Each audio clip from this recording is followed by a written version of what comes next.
Dumating na mga palangga yung in-order kong selfie stick. Ayan siya. Binubuksan ko kasi kailangan natin yan i-try para malaman natin kung may diferensya ba o may defect ba siya para mabalik ko natin sa sealer. Ayan. Binubuksan ko naman siya yung mga palangga.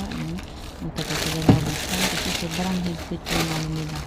Pagkadikit nung ayan, kompleto naman yan mga palangga, hindi naman yan kulang yung item na pinadala nila sa akin. Ayan, magandang sealer po kasi perfect, tama yung nila, yung pinadala nilang parcel. Ayan, saka binubuksan ko siya, maganda siya mga palangga, kaya very useful talaga siya sa mga katulad ko na nag-vlog or nagko-content. Ayan, malaking tulong sa akin yan kasi minsan yung pag kukuha ko ng video is ginagamit ko lang yung cellphone ko kasi wala naman akong ibang gamit kasi nga baguhan lang tayo, so yun yung gamit ko,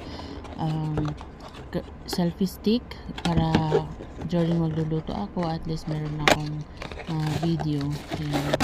Hindi pa nga ako masyado marunong mag-edit mga palangga, kaya yung video ko is wala pong edit yan kasi nga pinag-aaralan ko pa kung paano mag-edit siya. Minsan wala tayong time, singit-singit lang yung natin, pero ginagawa natin ng paraan. Ayan na siya. Nakita ko na yung loob mga palangga, is very nice talaga. Happy talaga ako na nagkaroon ako ng ganyan. Thank you for watching mga palangga.